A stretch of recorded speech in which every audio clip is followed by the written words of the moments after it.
The I guess we'll have to get into maybe some news other than what our actual topic is tonight, because it's not looking good for James Gunn's Superman. His trailer may not be everything that the movie Don't is. wait. Hold on. What do you mean? Well, what does it say? It says, You know what we can do. Oh.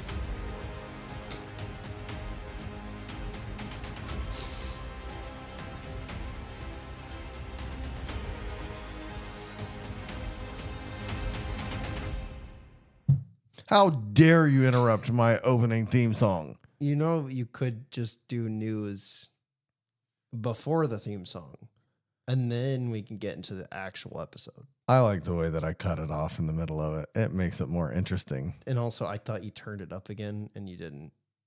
Turn what up again? Usually, you turn that up where you can't hear us over the mics. Oh, no. Normally, I mute the mics. Yeah. So I was I didn't. That's my bad. The article headline is James Gunn Superman reportedly hit with negative reactions at test screenings. After such a great trailer, the test screenings are bad. I don't care about test screenings anymore because usually only critics get to go to those anyway. Well, even the critics were loving the trailer, so it's kind of weird that the test screen's bad when the trailer got such positive reviews. It's the crazy. It's the same thing with Captain America: Brave New World.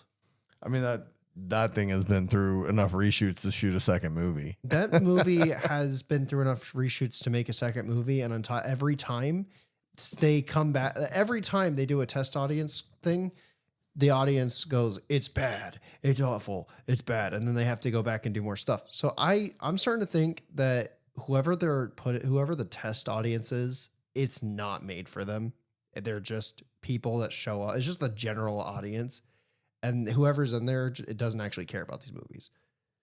So I don't know. I feel like at this point, they really should just go to their target demographic, which is the people that read the comics and have watched the TV shows and actually care about these movies, and then put it out. That's because that's the same thing with Transformers. Like Transformers 1. Well, so here's the thing. So Jeff Snyder is a well-known Hollywood scooper. Mm-hmm. He's broken some major stories, but he's also been wrong. And he's claiming that the movie's already in trouble. And other people, including other journalists, are saying no test screenings have actually taken place, and that he's full of it. So they're saying don't believe anything you hear. But the major scooper, who's often right but sometimes wrong, is saying the movie's in trouble. So I guess we'll see. It's interesting that comes out now, with the trailer breaking records all over YouTube.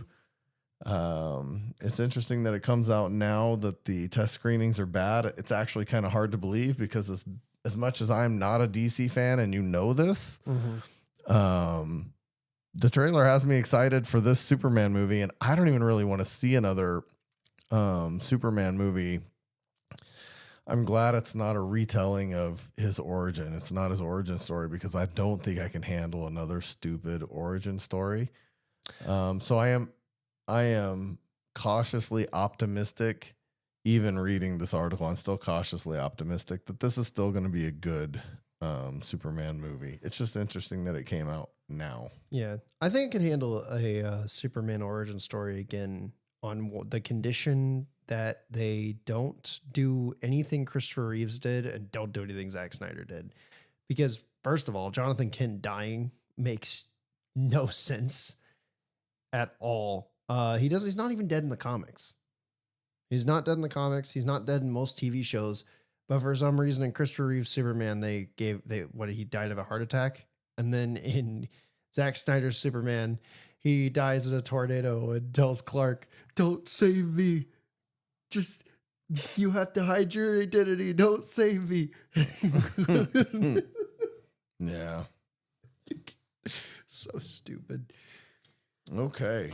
In other quick news, Invincible, the creators of Invincible have come out and said they have a 10-year plan, It really is an 8-year plan that could go as long as 10. I read the entire article. He said it could be as short as 7 or as long as 10, but the plan, if it played out exactly as it is today and they'd made no changes, would be an 8-year plan on Invincible. That's exciting because that's probably one of the best animated superhero things on any platform, streaming, movie, television. It's probably one of the better things on any platform.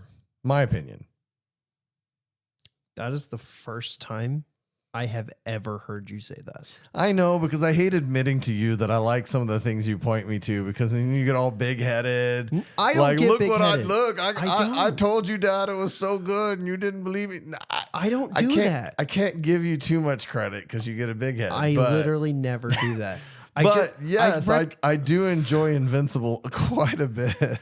I recommend you stuff all the time, and you're like, "Whoa, what?" No, I shoot it down. Absolutely shoot it down. But no, Invincible actually has been really, really good. Yeah, no, and I've said since the show started that they could do 10, like up to 10 seasons in a movie, like an animated film. Well, he didn't say anything about a movie. I know, but I would love to see. Like, it's the same thing with The Boys. Like, I don't love The Boys. I really hate the comics. But if you're gonna end a show like that, end it on a movie. I think The Boys fits a movie maybe better than Invincible does. But I'm not the biggest fan of The Boys. What? It keeps cutting out in this year. You probably need to Tighten it. twist it, lock it in. Yeah. Okay. Okay. Other news: the newest Spider-Man has now been confirmed to a non-canon story. It used to be considered pre-MCU, like a prequel MCU, but the new Spider-Man that's coming in January. It was confirmed like 2 years ago. Confirmed non-canon to give them more creative freedom with it. Oh, you mean like What If should have done? I mean, this whole episode is about What If, so I don't want to address that just quite yet. No, I'm just gonna insult it occasionally. What If season 3 is finished, and that's what we're here for. What if we made a podcast about What If? Well, we're gonna start with it. We're gonna start with season 1 too, because I don't. Of course, yeah, we've not reviewed it. We're gonna review it all at once, so we never have to come back to it again. Yep. I just want to check and see if there's any other super major headline. I think the only other major headline is that the Batman 2, probably the current best thing coming from DC, is delayed. I wouldn't say current best thing. What would you call the best thing coming from DC right now? Superman. I mean, we don't know. We have a trailer to go on. We have a full movie of the Batman to go on. We know how good that was. It was good, but and then the Penguin following it has been nothing but rave reviews, which we still have to do. It's the space in between that makes me think it's not going to be as good. And we'll see. But right now, the Batman is the best thing they've done in the last 5 years. Fair enough. It really is the best thing they've done in the last 5 years. And the Joker. The first Joker movie was pretty good. Yeah, I mean, it was. Until 2. I think it was ruined it. I think it was trying too hard. But I think that's the last of the major. That has to be the last of the major news out there. Is the Batman 2 has been pushed back to, was it 2027? Mm-hmm. Yeah, 2020. No, wait, I'm trying to think. I did hear something, but I want to talk about, but I can't remember what it is. So I'm not going to go looking for it either. That'll take too long. Okay, well, if you think of it, we'll come back to it maybe at the end. But let's get into What If. And I watched it the first time around. I watched season 1. I watched about half of season 2, and I left halfway through season 2 when it came out. Not super impressed. I really enjoyed season 1, to be honest. Not that every episode was just a banger episode, but overall, season 1 was not a terrible season, and it left me with hope. And season 2, I thought wasn't great. And then season 3, I have binged through this week, and I have thoughts. And you have thoughts, and Yeah. I'm interested. Let's give an wanna- overview of the whole show, Yeah. and then we'll kind of go through some episodes that were Yeah, either I good or wanna- really bad. And at least I want to do all 3 seasons because there are so many individual episodes. I wanted to try to get as many as possible. Well, let's get an overall. Let's talk So about overall overall, what if. What are This your is thoughts? Probably the biggest insult to creativity I've ever seen because the show should be the most creative thing possible, but they have so many rules and restrictions, and I don't understand why. Because this whole show is supposed to be what if. Well, I can answer part of that Well, because there was an article that came out this week where the creator of What If said he went in with certain ideas and he said, I want to do this. And he had to obviously clear it with all the Marvel brass. Yeah. And he said there are episodes that he had ready to write and create that he was told, no, we're going to be doing that in the live action movies, or we're going to be doing something similar to that in the live action movies. And we don't want you to touch it because we don't want you to spoil it on accident. See, that's the dumb thing because I love George R. R. Martin. Love George R. R. Martin. He had an interview a few years back where he's like, if you write a story and the end of your story is The Handmaiden did it, but then someone figures out the ending, you don't go back and change all the setup to The Handmaiden did it, right? Yeah, I hear you. Yeah, you don't go because then you say The Butler did it. Or like you change the ending of it, but all the setup is that The Handmaiden did it. So why would you go and change the ending to your story? And that's stupid to me. I'm just telling you that he don't. had ideas that were shut down. There are things that there are Yeah. things that you probably are thinking, I wanted to see this, and he wanted to do that. Yeah. And he wasn't allowed to. It feels a lot like the Arrowverse. We talked about this at the very beginning of this podcast, where there were things that Green Lantern. the Arrowverse wanted to do, Well, that's the big one. and they were not allowed to do it. It was cut right out from under Season them. 10 of The Flash, before it got completely canceled, was supposed to follow up on that Diggle Green Lantern reveal. Yeah.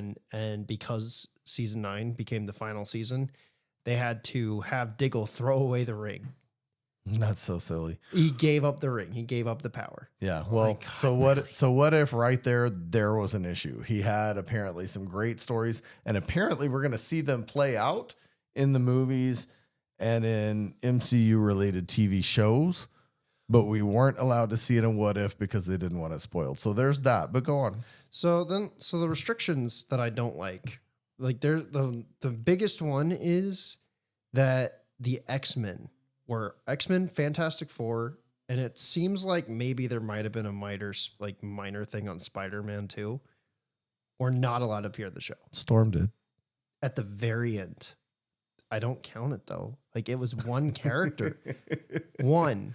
Same thing with I hear you. Spider-Man and Mysterio too. They appear for one episode each. Spider-Man doesn't even appear in the Mysterio episode. I know. That's so stupid.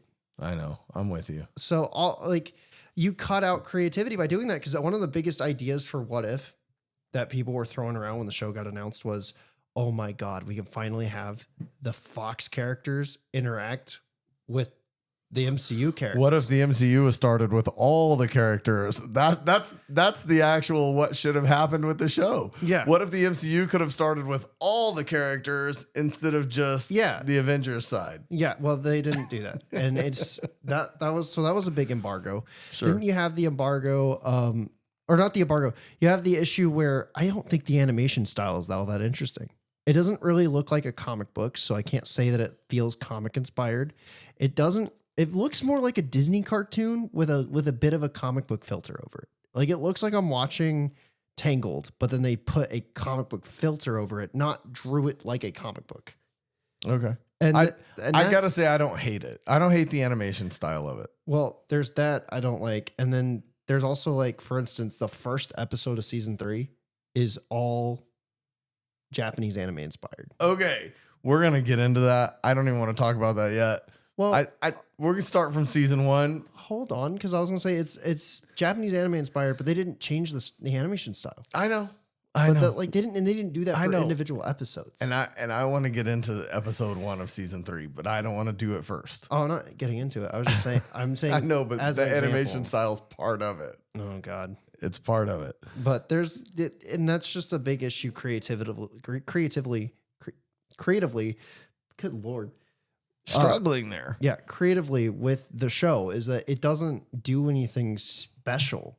Like when I'm watching a show like Love, Death, and Robots, where each episode has a different animation style, it's a different concept. It's actually fun to watch. Like some of these episodes are straight up just not fun to watch. I can't sit through some of them. So overall, What If is not your favorite Marvel property? It's not my favorite Marvel property. It's not close, not even close to being my your favorite. least favorite Marvel property? Yeah, Hands down. hands down. Wow. Like it. You say Thor. I don't know. You say Thor 2 is easily the worst thing. I say this is lower than that. Wow. Okay. Lower than Sony Marvel properties. Yeah, this is right next to Morbius, maybe. Wow. Morbius, Madam Web, and Craven. There and you go, What people. If, What all next If, to each other. reviewed by Cameron Neal. It is the worst thing Marvel has ever done. It's just for all the wasted potential it had. So it's like, it's Morbin time for What If. So bad. I hate it. Okay. I mean, hey, you Yeah, have your feelings. you I'm know going to what? give you my overall on the show. Okay.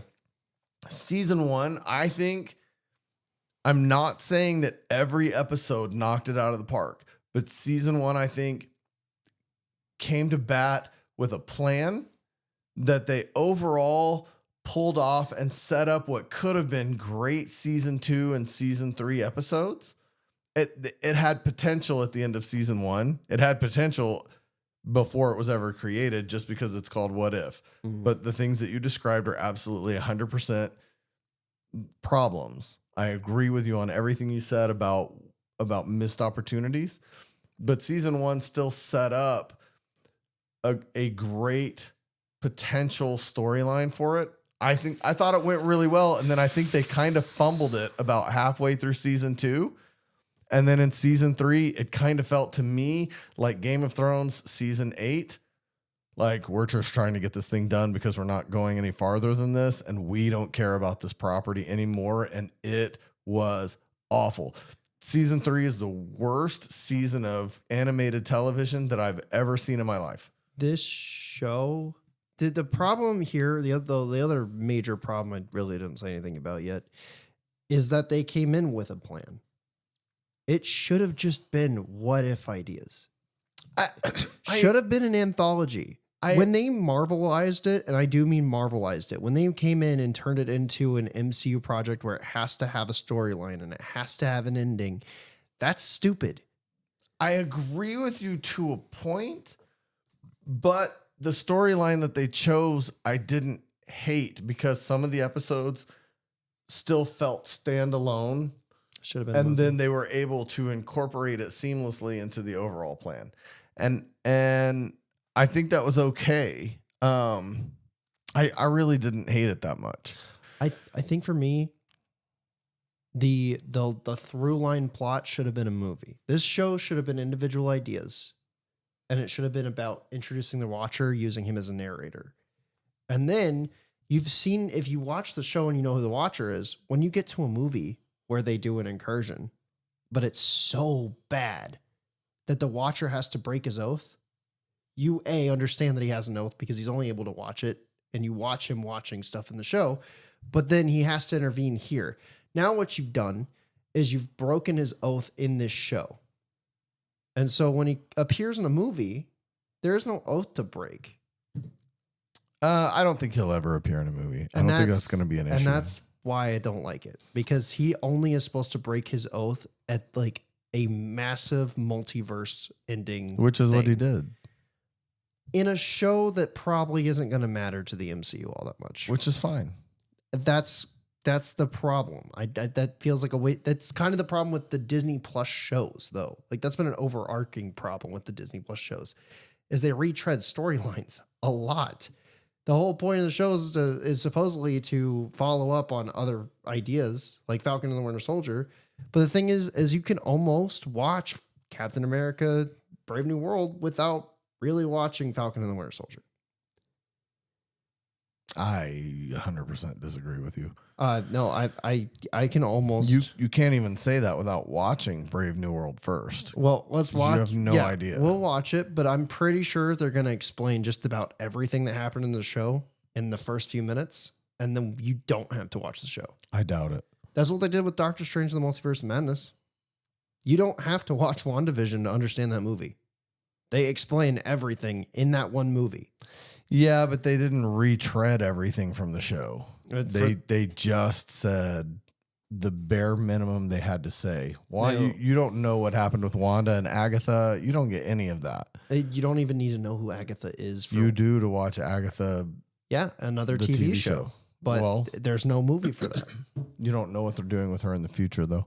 I don't know what they're doing with the future. I do know you need to watch Agatha to watch the next Avengers, Young Avengers. You're going to have watched Agatha.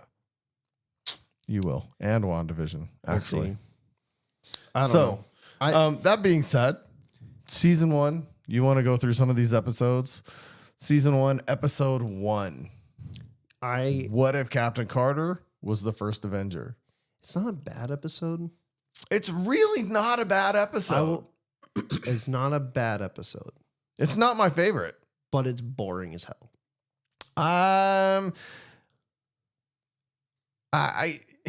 It's not. I rewatched it. It's not boring. It's not exciting. It wasn't something I was looking forward to. I wasn't looking forward. The first time I watched, I was like, "Oh, that's interesting." Because what are they going to do with that? But then when it retreaded so much ground that Captain America already treaded on, just with Peggy as the main protagonist now, the only interesting aspect is at the end of the episode. And they didn't do anything with it until season 3, and she just kills it in the first 5 minutes that she reappears. She reappears throughout What If. Well, I know, but I'm talking about the creature that the very end of. Oh, who cares? It's dumb. Her coming and going throughout What If works for me. Oh, I hate that. Hate it so much. She is the second central character behind the Watcher. I hate her. I hate Kahori. I hate that Storm Thor has a major role out of nowhere, and I hate Birdie. Okay, well, we'll get into it, but I hate all 4 of those characters. Okay, I don't care.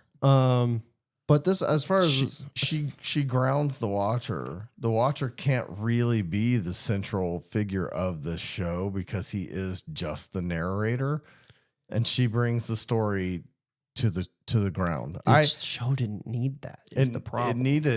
It needed an actual central figure, and I think she's the one. And I thought it was good. I don't know that her setup episode was the greatest episode. I don't think it was, but it needed a central figure, and she plays that part. And I think she plays that part well throughout the series. I don't have any problem with her at all. The problem with that is that with that implication of saying it needed a focal character is to say that it needed a through line plot, and it didn't need one. No, that's just your opinion. But if they were the Watcher is a fine. If they were going to choose it, if they were going to choose a through line character, her character was a good character to do it with. If you really wanted to talk about retreading things, they would have made some version of Iron Man the through line character for this because no, I'm not saying that. I'm saying that would have been a true retread of the MCU, is making Iron Man the through line character from beginning to end. Captain Carter was a retread. I'm saying that they didn't need a centralized character, and I don't like her. Well, I disagree with you. So here we go. Episode 2 has the biggest plot holes. Episode 2, T'Challa becomes Star-Lord. Biggest plot holes I've ever. Biggest plot holes and contrivances I've ever seen in a show. I hate that they imply that because T'Challa's not this special negotiator character, not anymore that Star-Lord was. So it makes no sense that him coming into space, he would go, "Oh, Thanos, you shouldn't kill half of all life. That's not okay." And Thanos would be like, "Well, I disagree." And he goes, "Well, here's a better option." Because Thanos is called the Mad Titan. Okay? He's insane. He's crazy. He believes that his goal is so true that nothing can break him from it. He has so much conviction about his plan that he is able to look at his daughter in the face and throw her off a mountain. Okay? I call BS on this one. This is the biggest load of crap I've ever seen in an episode. I do think if there was any character that they could use to pull that storyline off, it is T'Challa, because he's also hear me out. It is T'Challa because he's also the person who stopped. Why am I blanking now? He stopped the guy from killing himself in Civil War. He said, hate has run through them, and I won't let it run through me. And he stops him from shooting himself. Why am I blanking on his name? Zemo. Okay, so yeah, Zemo had more of a sound mind, though. I know. Just let me finish. Okay, let me finish. If you were gonna do it, that's the character you have to do it with. He's the one who didn't lose his mind at the end of that movie. But I agree with you. Nobody was actually going to be able to do that. Using T'Challa only makes sense from the standpoint that he is the one character that might be feasible, but it's not. If you could look your daughter in the eye, not really his daughter, let's be honest. That has bugged me about the MCU from the day they called her his daughter and she accepted that role. That has bothered me all along. But in his head, he considered she's his daughter, so he throws her off the cliff. Nobody's talking him out of that. Not T'Challa, not anybody. I agree with you. But if you were going to choose a character to try to pull that off with, T'Challa is the only one you could really choose to do that. That being said, I believe that's the episode of What If where somebody actually says to Thanos, I think it's at the family banquet dinner get together thing. Okay, you could have doubled the resources instead of having everything, and if you doubled the resources, that would have worked for the current people. The joke is that that sounds like genocide, and he's like, well, no, because it's at random, and he's like, that's still genocide, and he's like, well, I still believe that I'm right, and I'm like, but someone says somewhere in What If, someone says you could have doubled the resources and gotten the same result. That's T'Challa's whole thing. It's dumb. That to me is the truth, though. The idea that Thanos from the beginning thought I'll get rid of half of everything and that will fix everything. Well, why wouldn't you just double all the resources? Well, because that wouldn't work. That wouldn't work either because.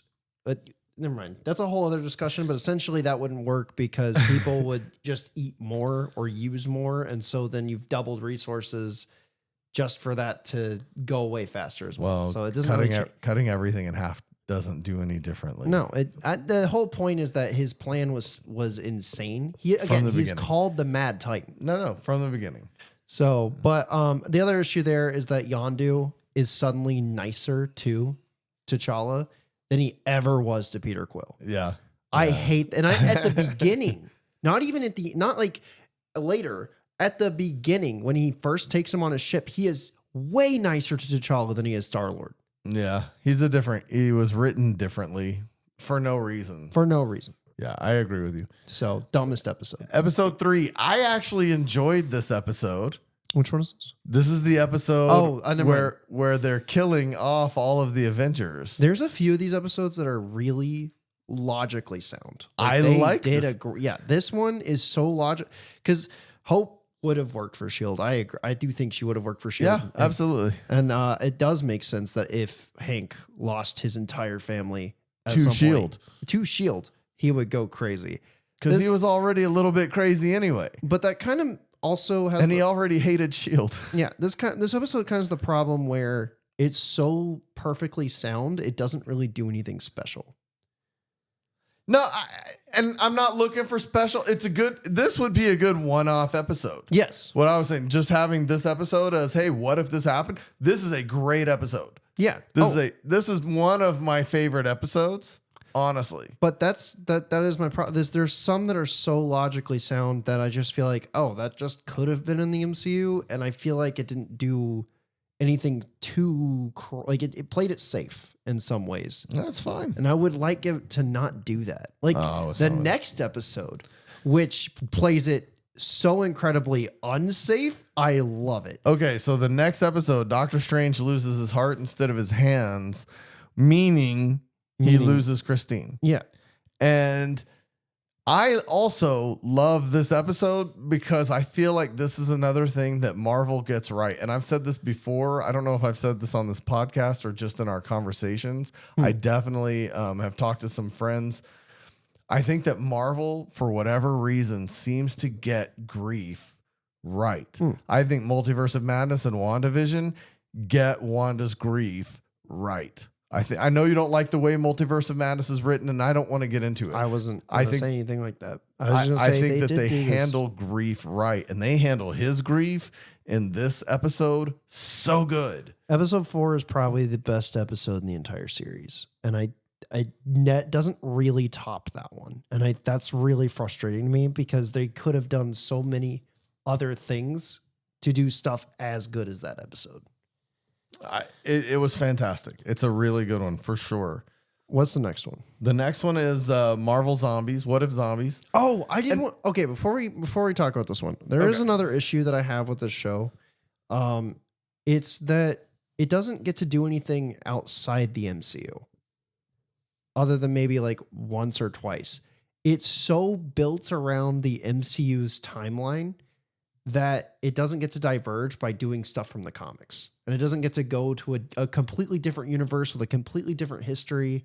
It takes the MCU's history and then it changes one key aspect about it. And I just don't like that for this show. That's another issue with creativity that this show has that I get so tired of it because they could have done a full-on comic book story that has nothing to do with the MCU in this show. And it would have been just as good as that Doctor Strange episode. Okay. But they spend so much time using the MCU as a crutch point, and I think because it was always meant to be canon to the MCU, but outside of what we've seen. Yeah, and that's another I know thing. you don't like it. I don't really have a problem with it, but it does cut off its legs in creativity a little bit. It does. It does to hold it to MCU. Yeah, it absolutely does for sure. Which is why certain characters couldn't appear, by the way. Yeah, because some of them hadn't been introduced yet. Like they couldn't use Captain America, Sam Wilson's Captain America until way after Falcon the Winter Soldier. Yeah, I get it. So what if zombies? I'm gonna be honest, I don't love the episode. I don't love the episode for different reasons that you don't love the episode. I don't love the episode because I don't think that Vision actually has that kind of deep feelings. I don't think he's capable of that deep of feelings. He's tricking his friends into becoming victims for Wanda for the sake of Wanda. And I don't think that Vision would do that. He's too logical. And I don't think you can change him for this one show and say, if that's the case, then the show should have been called What If Vision was capable of losing his morals?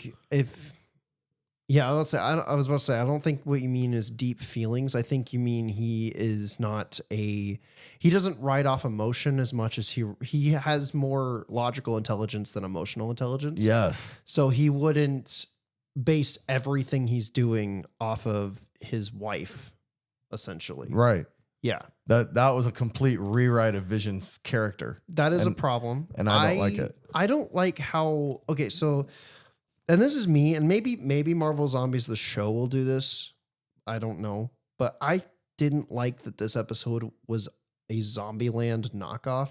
Very true. I wish it was more Robert Kirkman's Marvel Zombies, which is, it's very existential. The characters become zombies, and then they have to look inside themselves as people because they're still sentient. But they just now have a drive for human flesh. Well, I'm gonna crush your hopes for Marvel Zombies spinoff upcoming. Quote from Brad Winderbaum: "It would be helpful to have a working knowledge of the zombie universe and what if for the future Marvel Zombies spinoff coming out." Which one?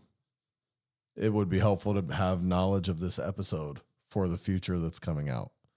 The spinoff that's coming out. So that's going to crush your hopes on that one a little bit. See, yeah. He said that to Entertainment Weekly this week. I just prefer the comic book one. It's depressing. I believe you. Really good though. I did say the one thing I don't like is that in this version, I don't like that when you watch other zombie things, you notice that the zombies are kind of mindlessly just trying to eat things. But for instance, the superhero zombies all have knowledge of their superpowers. They're not mindless.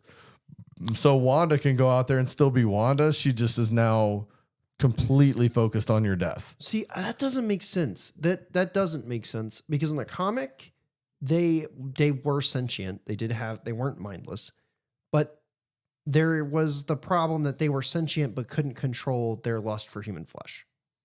Yeah. Here, they're not sentient. They are mindless to a degree, but for some reason they're Capable of totally using their powers the way they would need to. It's not. Some of them aren't muscle reflex. Like Doctor Strange has to think about his powers. He's doing, right? Oh, Wanda too. Well, Wanda to a degree, her powers are in her DNA and not necessarily. But she still has to take a thought process course of action. Well, She's not just mindlessly throwing chaos magic out there and whatever happens.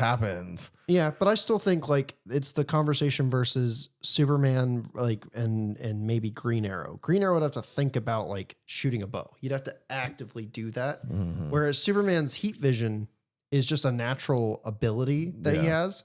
And I don't think he knows. It could just fire off. It could just fire off. That's the same thing with Scarlet Witch. I do think she could do that on accident because she doesn't have to do spells. She can just I guess, emanate energy. I guess that's fair. Where Doctor Strange has to do spells. He has to think. He has to use a sling ring specifically with his hands. He has to use specific hand gestures. And he has to think about those things. That's not muscle. Like that is muscle memory as much as it is also thinking about using your muscles. You can't just do that. Yeah. Correct me if I'm wrong too. Hulk's skin is impenetrable. To a degree. But you think zombie teeth can... Oh, are you talking about him turning into... I mean, zombie teeth can penetrate Hulk's skin. That doesn't depends on the durability of the teeth. Like if Abomination bit Hulk, I think Abomination could draw blood. But if you're telling me that the average zombie running out there tackling him, if you're telling me him. that like a base level human that's like half, like not even half the size of him goes up to bite him on the foot, no. Right. Yeah. He gets basically covered up by a whole bunch of zombies. He's still not going to turn to a zombie because he has more or less impenetrable skin. Well, they've never gotten the Hulk right. Hulk's biggest issue in the MCU is in the comics, his power grows the angrier he gets. In the MCU, he maxes out at a certain level. Like he doesn't get bigger or stronger. So they've never gotten the Hulk right, in my opinion. Yeah. So zombies, I didn't really love. I didn't vibe with it. And Spider-Man was, and I'll be honest, I kind of liked the next episode, but not as What If. I just kind of liked it. It's Killmonger saving Tony Stark. Oh, this is probably the second best episode in the series. I like this episode just for the episode. It's creative. It's creative. It was a well thought out episode, I think. Yeah. Again, like not the Doctor Strange one. This is like the third episode. It's well thought out, and it did not change his motivations. It did not change his personality. It didn't change anything. It just took everything that they've done and then put it into a different point in time. And that's exactly why I think it's a good episode, but I can't say it's great. Again, I actually enjoyed it. It's it is as logical as the third episode. And so when it does that, I feel like it still kind of plays it a little too safe. I recommend watching Killmonger rescue Tony Stark. I think that was a great one. The next one sucks. No.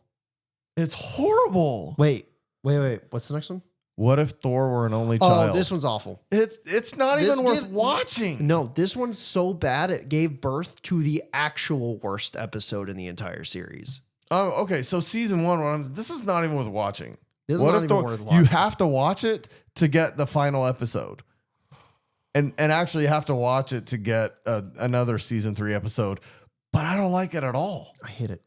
Worst episode. In fact, I think it is part of the reason I don't like season 3 at all. I honestly, this is the episode that makes this show a contender for being under Thor 2 for you.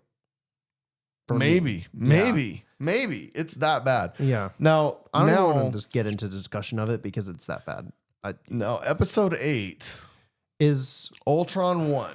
What if Ultron won? And this is my thing. This is my thing. Ultron was not done right in the movie.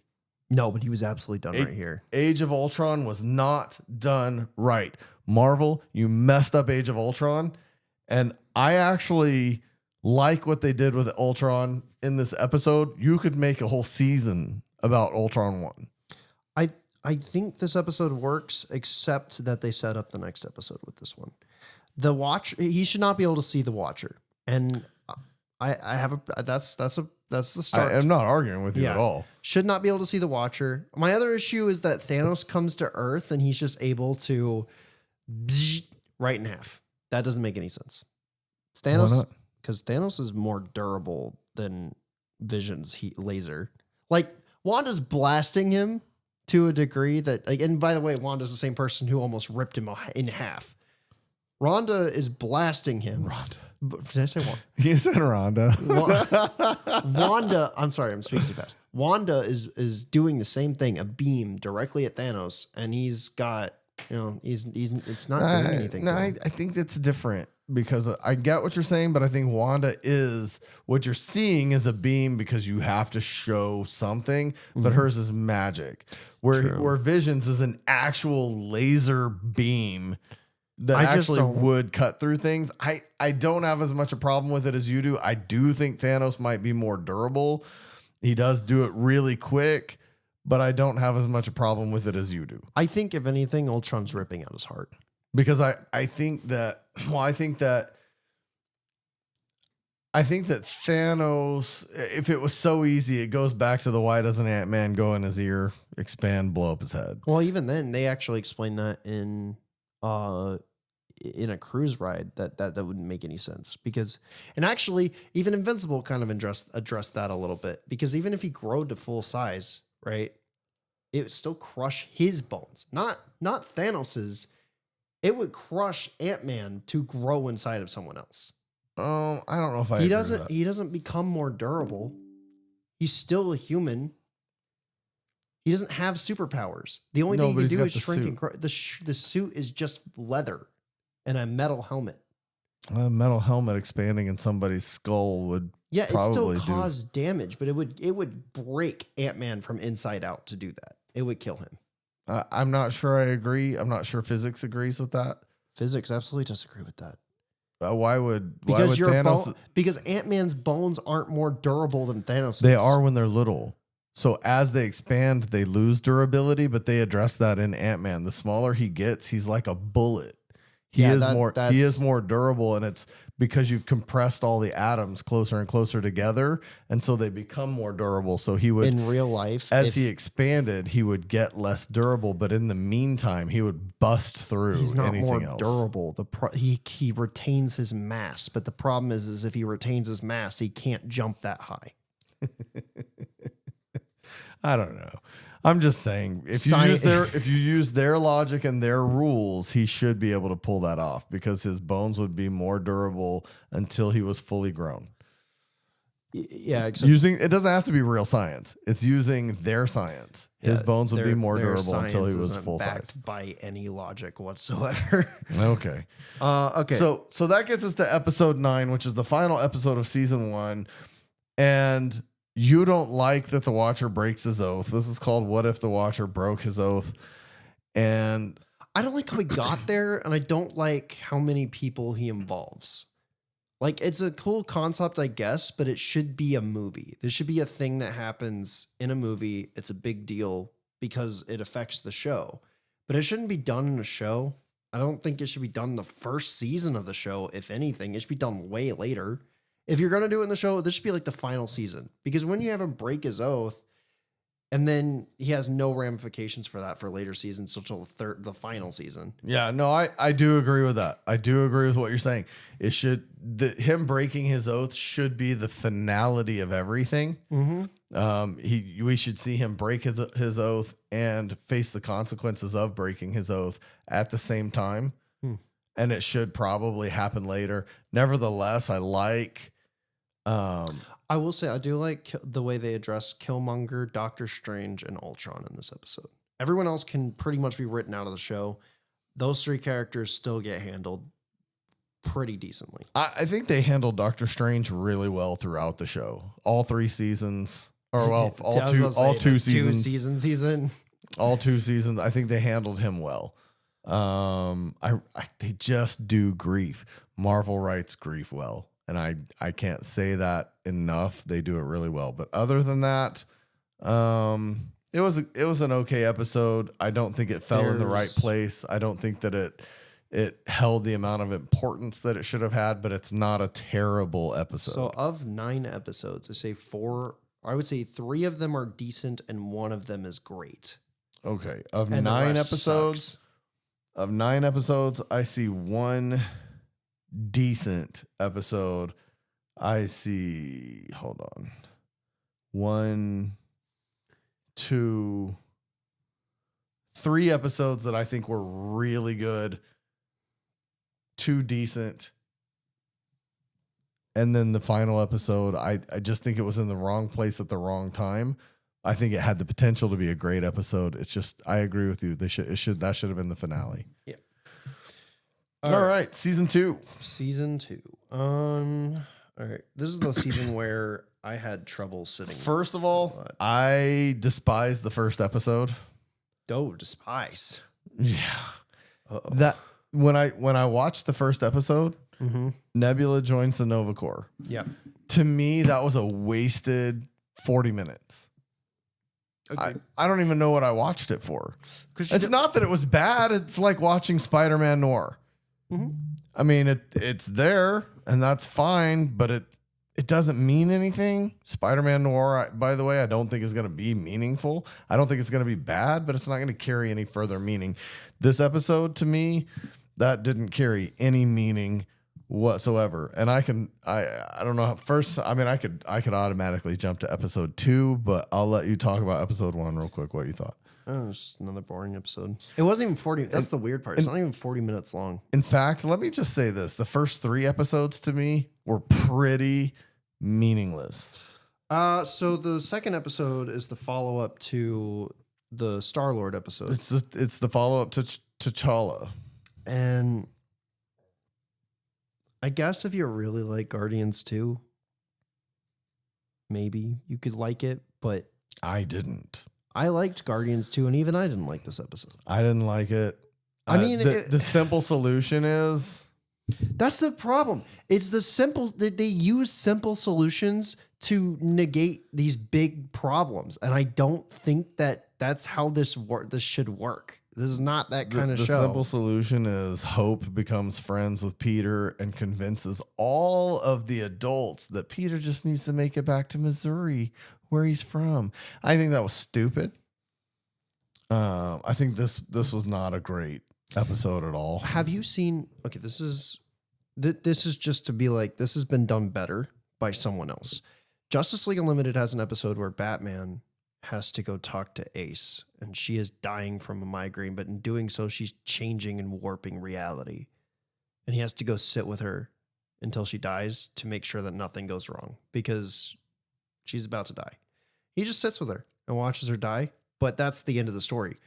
I feel like something similar should have happened here, where Peter is probably on the verge of dying, but there's still a solution that isn't, oh, we just kind of pretend like there really wasn't a problem and everything's fine now. Yeah. None of the episode made sense to me. Further, look, I'll tell you, I started episode 3. Happy Hogan Save Christmas. First of all, the title alone made me go, this is going to be so dumb, but I was so excited. I'm not lying. The second that I heard Justin Hammer's voice, I was like, okay, wait a second. They're going to do something with Justin Hammer. This could be good. And then it was stupid. It was so stupid. I actually wish they did more with Justin Hammer. Yeah, no, for real. Like, I like the guy. But in here... But this episode was awful. This was dumb. And now Happy Hogan apparently is A Hulk. Purple Hulk whenever he It's- feels like it. I hate it. Dumb. Dumb. Iron Man crashed into Grandmaster. This might be one of the 2 watchable episodes of this season. Disagree, but that's because I also didn't like Thor Ragnarok. Well, and they didn't just do Thor Ragnarok over. I know, but it still treads on some similar ground, and I didn't care for it. These two seasons, there's only a couple of episodes that are just really okay. And this one I think was okay. I enjoyed it. The problem I think I have here is the logic that, because like, okay, Tony goes into space, but him getting to Sakaar, I mean, Hulk flew to Sakaar basically.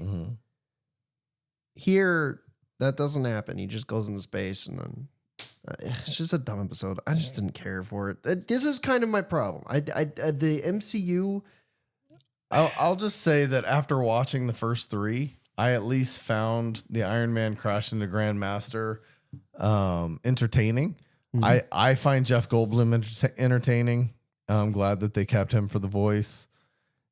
And I found the episode overall pretty entertaining. It's another one that's more or less meaningless to the series. I don't think the first 4 episodes were creatively interesting.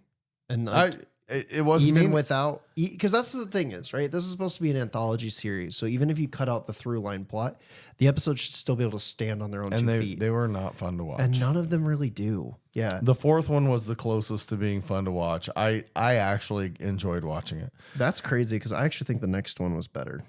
Captain Carter fought the Hydra Stomper. I think it's interesting because of the Winter Soldier aspect of it. It's her Winter Soldier story essentially. It is her. It's her Winter Soldier and the Black Widow movie combined. Yeah, and I like the way it was handled. I think this one was better. It was. I just don't care for Captain Carter. And it gets worse as time goes on. Like, I disagree with you. I don't think it got worse for her. This is one more watchable one. Moving to Kahori Reshaped the World. Dumb. I really didn't care for that one at all. Hated it. I just. What if Hela found the 10 rings as just Hela as Thor 1? Yep. Not that interesting. It's just not that. It wasn't a great episode. I will be honest, for the fun factor. What if the Avengers assembled in 1602? See, okay, this is what I'm talking about. This is there. Just there for are the two, fun factor. There's 2 interesting episodes that don't follow the MCU that I actually like. It's this one and the Western episode. Yeah, this was definitely the fun factor episode. I liked it. I want more of this. Like, I don't get why we didn't get these. Just random episodes in different universes doing different gimmicks. That's what it should have been. And Also, that embargo we talked about, there's one character that was an original What If that didn't get to appear in the show whatsoever. Do you know who that was? Mm-mm. So the Jane Foster becoming Thor thing was not a 616 original. Okay. It was originally a What If story. Oh, okay.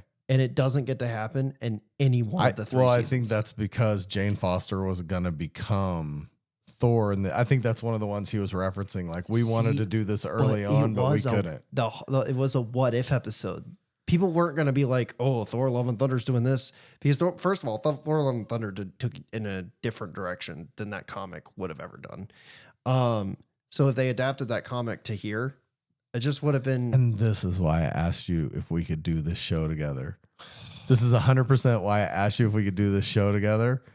Because you know the comic there. I have no basis to make the statement you're making right now. Yeah. That the comic went a totally different direction. The embargo keeps them from doing stories that were actually What If comics. That's so stupid. Yeah, that's too bad. That's too bad. But I do get that they didn't want to spoil that they had intentions of bringing her in. Then don't do this show. I mean, then don't do this I'm just show. saying I understand it. I'm not saying I agree with it. I understand what they're trying to say. Like, we don't want people's mind focused on there's a lady Thor out there. See, but then like X-Men and Fantastic Four. But they might have actually drummed up more support for Love and Thunder. Yeah. If people had seen a What If episode with her in it, then people might have been like, oh, so, okay. So, that still wouldn't save the movie, though. it may not have saved the movie, but people might have had a little more interest if they had a little more buy-in to the character in the first place. What was the other thing? Oh, yeah. X-Men and Fantastic Four not appearing is also a weird thing because they were basing that around X-Men 97. They were like, you can't have an X-Men character until X-Men 97 comes out. And I also don't understand because like they could have done anything X-Men related without stepping on the toes of Deadpool and Wolverine or X-Men 97. But anyway, so 1602. Yeah, it was a fun episode. The final one is the final Doctor Strange. Yeah. And again, I think they handled his. I think they handled him. They handled him fine. Captain really Carter well. is another issue where she gets this massive amount of plot armor and the dumbest. Like she's okay. What is she all wearing again? She wears the Infinity Stones. She has the Ultron armor. She has Hela's like helmet at one point. She's got oh my God, she has so much crap on her. And Tony couldn't even hold on to the stones for more than a few seconds. Yeah, no argument here. I understand what they were trying to do, but it doesn't make sense that she would be able to handle all of the surge of power that she had on her at all. It doesn't make any sense at all. Nope.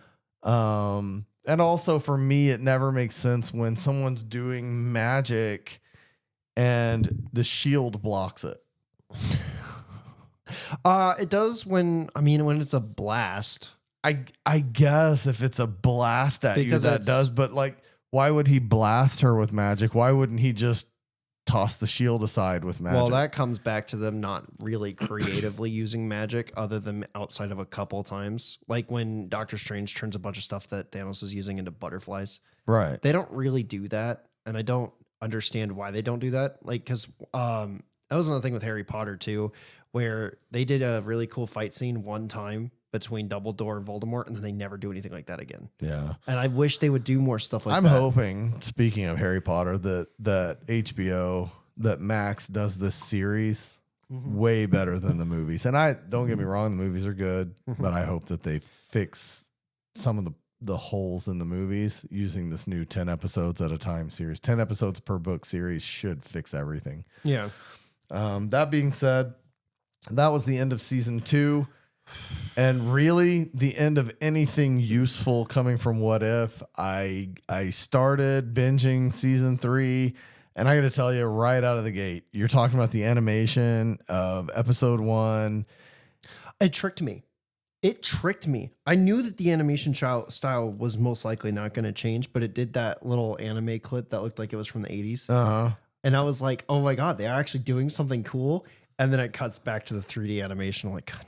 And honestly though, I did not like seeing any of this episode. I don't like Hulk as Godzilla. Me and Connor watched this one because he loves Godzilla. I know you guys loved Godzilla. I was gonna say, he sat through this one, and even he was like, they just ripped off King of the Monsters and threw a mech in it. Yeah, like this was it's so like Pacific boring. Rim meets King of the Monsters using Hulk. Yep. And well, they didn't even use the robot that much. They used it for 1 minute. It was awful. I watched this by myself, and then I watched with Connor. I was like, count how long the robot actually does anything useful. It was awful. It was for a minute and maybe 20 seconds, and then it gets knocked down. And okay, we can agree that was awful. I will say that parts of the next episode, Oh, actually, before we move on, okay, go on. because I didn't want to say, this episode confused me on the timeline of it because they treat it like Sam and Banner became friends around 2012, 2014 in place of Steve and Banner. But instead, that's the other thing. It's him meeting Banner instead of him meeting Steve. But yet, Sam becomes Captain America even though he didn't meet Steve in this universe. It's weird. Yeah, none of it made sense. That didn't. Yeah, and then they didn't even utilize Moon Knight or anybody. They were just there to be there. Like they just paid like I don't know however much they paid to have those actors come in and do some voice lines for like 5 minutes. It made no sense at all. So dumb, and they didn't even use their powers. Right. Yeah, at all. So Okay, sorry. This one's no, good. it's fine. I love this one. I love parts of this one. Whoa, parts. Okay. Yeah, I love parts of this one. Agatha Goes to Hollywood. I'm actually so glad they did something with the Eternals. So this is a funny one because I actually think this is one of the better episodes. And it's because it's creative. It is creative. And B, it makes sense for both Agatha and Kingo's characters. It worked and also I just love that Jarvis is back from Agent Carter. I do. That that absolutely. was so great. He was my favorite character in that show. It was good. But it was definitely good. It's well written. It makes sense. I love that even though she becomes a Celestial, that Kingo is able to talk her down in a way that makes sense. That's the part that I'm like, this is kind of dumb. Are you serious? Yeah, the part where he's like, no, you've got so much influence. Look, what we know, real life, what we know is that absolute power corrupts absolutely. We don't know that for everyone. Absolute power corrupts absolutely.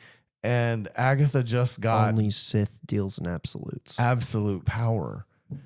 And for Kingo to be able to just go, no, think of the influence you have as a movie star. Your absolute power means nothing. That's dumb. I thought that is as childish as Hope talking Peter down. It's that bad. Otherwise, the episode was great. Better, in my opinion, because he can relate with her. They both have extreme power. They've both been alive for thousands of years.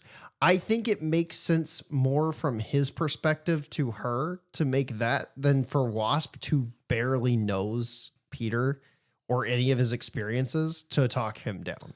Here, at least, he's experienced enough of almost the same amount of life that she has, and they've lived somewhat similarly, that you can make the argument that he would be able to talk her down. Now, could the script have been a little better? Yeah, I do think they could have written the dialogue a little better to make it more cohesive. But as far as the way they did it, I think it works. Like I said, I enjoyed the majority of the episode. I enjoyed that. The ending, that part of the ending I didn't care for. But but overall, I enjoyed the episode. The next one is where the ending is the worst thing about this.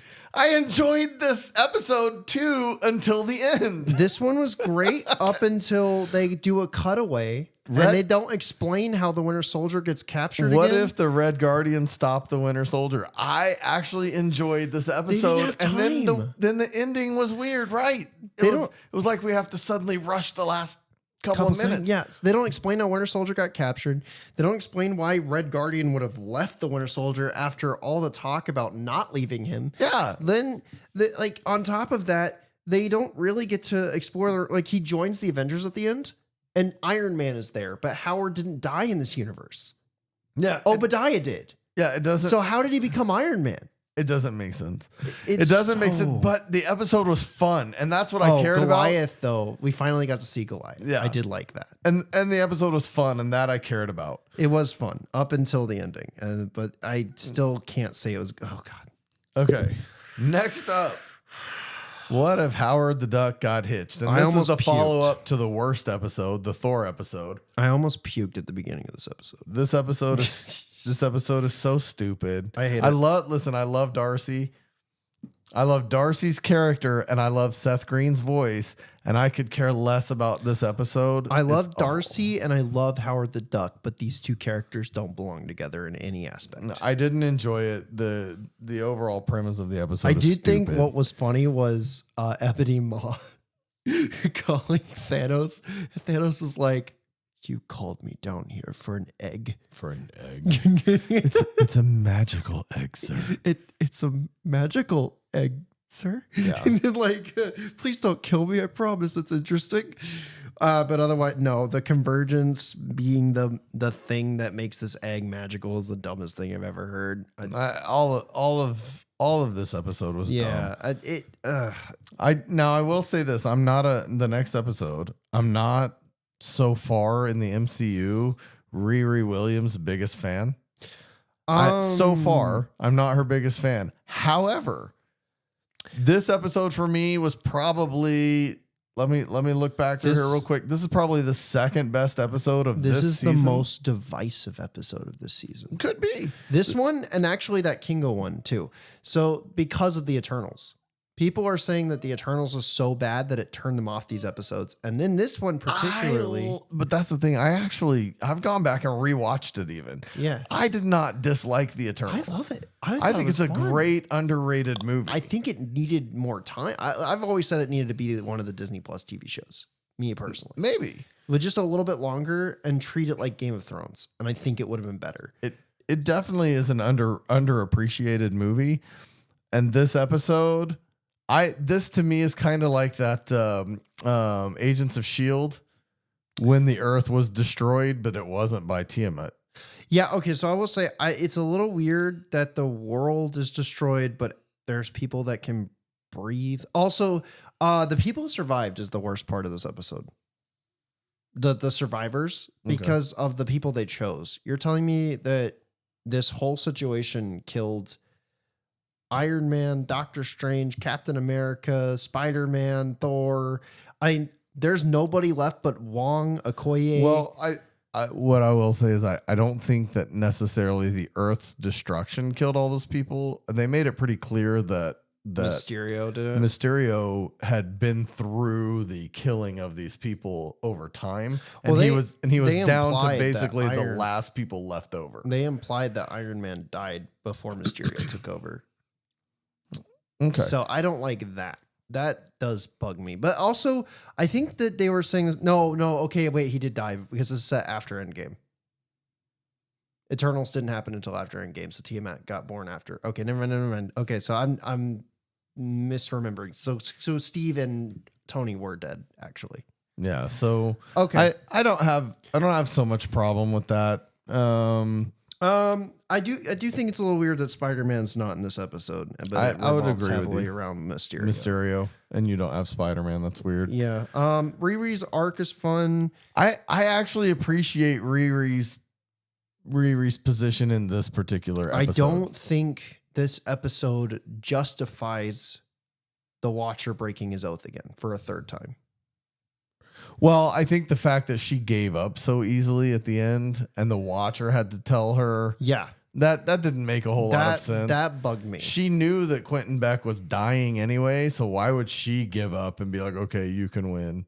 Dude, you're dying. Yeah. I can beat you. Also, that doesn't make a whole lot of sense. The Eternals, did they let the emergence happen and then leave Earth? I think that's the implication. Because if you look even at the Kingo episode, he's like, I'm tasked with making sure Tiamat actually. Yeah, they didn't change their mind until they realized that it was going to kill everyone on Earth.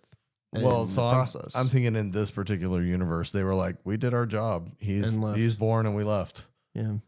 So. That was interesting, by the way. Using Agatha stealing all the Eternals' powers was actually pretty fun too. By the way, I did enjoy that. And here, I enjoyed Mysterio and all of that. It was actually pretty interesting. It was actually shocking. I didn't know Mysterio was in this episode. Yeah. Until I started it, and I was like, oh my god, they actually did that. That's cool. But other than that, I mean, it didn't justify the Watcher breaking his oath a third time. It didn't really justify his existence for me, other than it was an interesting episode. And again, when you tell me there's a plot, that's the issue. Like, if it doesn't fit the plot, then why are you making it a part of the plot? It should stand on its own two legs. And it does, for the most part, stand on its own two legs, except that it also progresses a plot that I don't like. So, yeah. All right. 1872. Another good one. I'm shocked we have this episode. Why? The Hood is in Ironheart. He has not been introduced yet. We have an embargo on most characters because it might spoil the plot of whatever, but the Hood is allowed to appear in this episode. Yeah. That doesn't make any sense. So that feels like the exception that they made for the fact that this is the final season. Unless they decide to change direction with Shang-Chi.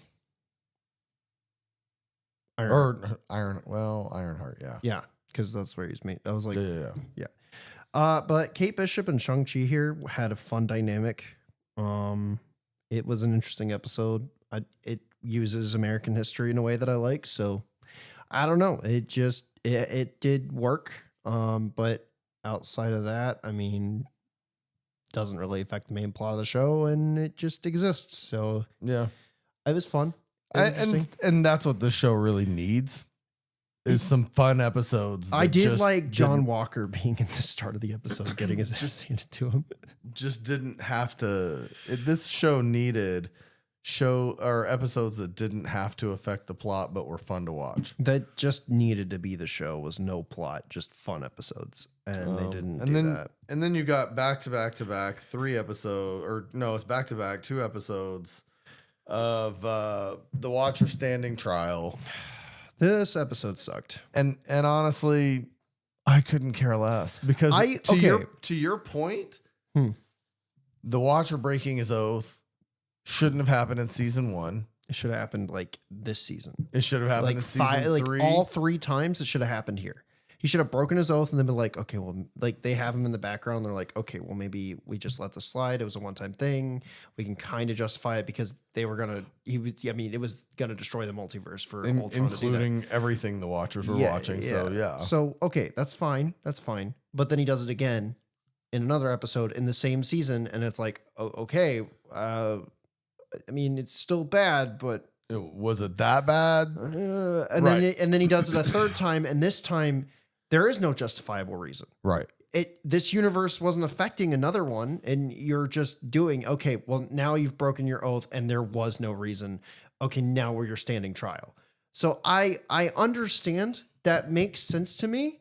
That should have been a finale. That should have been the final season all the way through. And instead of having episodes for that, it should have been, to your point, maybe an 1.5-hour movie, animated movie covering The trial of the Watcher. the trial of the Watcher or something like that. And it should have had way more characters involved. Only having these 4 characters. And by the way, in this particular episode, right? Yeah. Because it took 6 characters to take out Ultron in the original first season. In this episode, it takes 4, and it takes a character that is made from the character powered by the Tesseract, which is so dumb. It takes Captain Carter again, which I'm so sick of that character at this point. Yeah, at this point, it didn't make sense. And then Birdie, her entire existence Doesn't make sense. pisses me off. And then this is the episode where you introduce Storm as the goddess of thunder, and I wanted to see that out of episode. nowhere. I know. I was like, I want that episode. Why didn't we get an X-Men episode? Or just her. Or just her. Her with Wakanda. It should have been, honestly, an adaptation of the comic book arc or the comic books where she was married to T'Challa. Would have been a fun, just what if episode, just to see it. Should have happened. You know what else got cut? Well, actually, we'll get into that in the next episode. We'll get into it. There's stuff that got cut that I'm like, that's insane. Because the outro for the next episode is all cut content. Okay. So we'll get into it in the next episode. But yeah, this just is a stupid thing. And then these 4 characters, by the way, are the ones that become the new Watchers. Yeah. I don't like that. Like of all the characters you could have turned into Watchers, these are the characters you picked. Yeah. It's just so boring. I guess it gets rid of Captain Carter for you, though. Yeah. She's a Watcher. She can't do anything else. Well, she's dead. Oh, right. Yeah. Yeah. Sorry. No, I meant Storm and Kahori, and but I don't like those characters. You didn't give me anything for Storm to enjoy her other than that they used the actress from X-Men 97. Yeah. So that didn't do anything for me. You didn't do anything with Kahori really that I was impressed with. And you told me that she had the powers of the Tesseract, so I don't really care. And then on top of that, Birdie was a character that her entire birth I hated. The whole thing was so dumb and felt like a waste of time. Even the birth scene was stupid. Oh my God.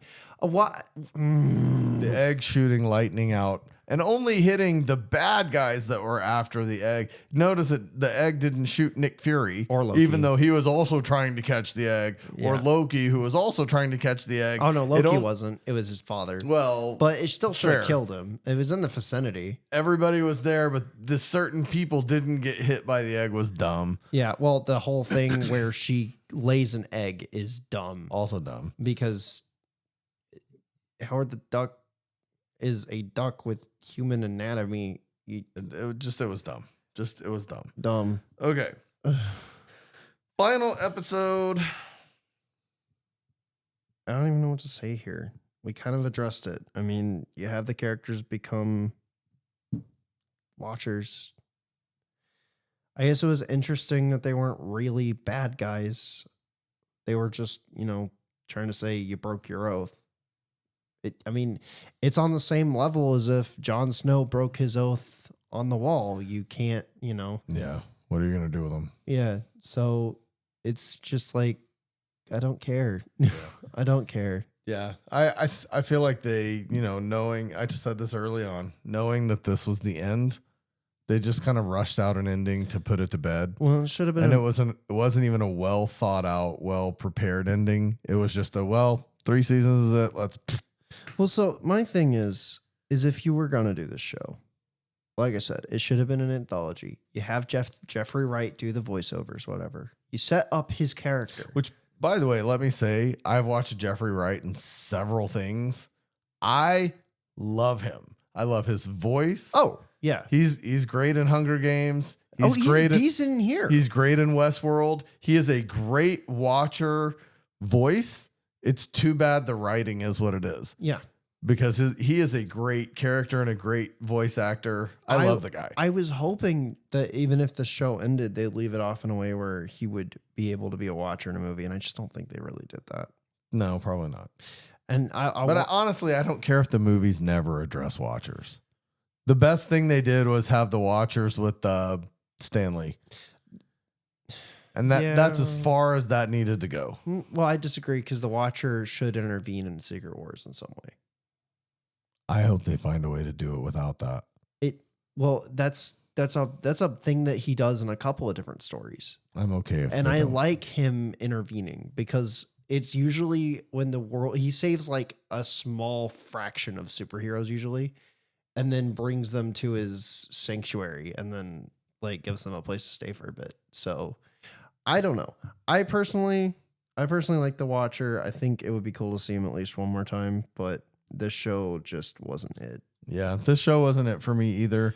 And I'm glad that we addressed it for everybody. But And there's one more segment I want to do for this because there is cut stuff that is way more interesting than what we got. yeah, but you can't play it. I'm not going to play it. I'm going to find. Hold on. I had it pulled up earlier and now it's gone. Give me 1 second. Do your thing. I'm going to look for this real quick. Well, what I was going to do was our outro. Oh, don't do that. Holy crap. Yeah, don't do that. Did I do it and watch later? Hold on. What if Cameron's struggling desperately to find some stuff that he can't play over the air for we're you. not playing it? I'm trying to because I want to go over this. This is okay. So the first thing they showed off is 6-armed Spider-Man. I would like to see that.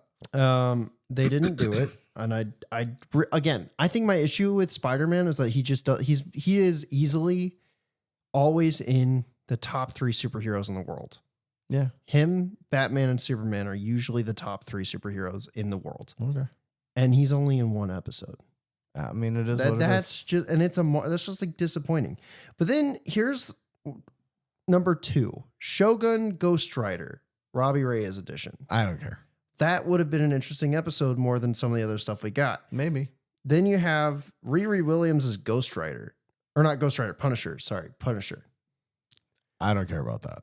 Really? No. That wouldn't. I'm not Riri's biggest fan. That episode, I think they did right by Riri in the episode. That doesn't make me her biggest fan. This would have been an episode I actually would have wanted to see just because it didn't get to pay off in the movies at all. But the fourth thing we see is Gamora in a wedding dress. implying that she was going to be married to Star-Lord in one episode. Never got to see it. I think it would have been a fun episode. It's weird. But it's something that would have paid off, something that never got to happen in the movies. Like, Maybe. I don't know. Again. Yeah. As a one-time thing, just to do it, it would have been cool. Okay. This is a weird one because it says Vision, but that is not Vision. That is Blade. And it's Blade as Moon Knight. I don't care. You wouldn't have loved to see Blade as Moon Knight? No. What? I like Blade as Blade. I like Moon Knight, actually, even though it had a couple of episodes that were also Because that's mostly that is not edited. Vision.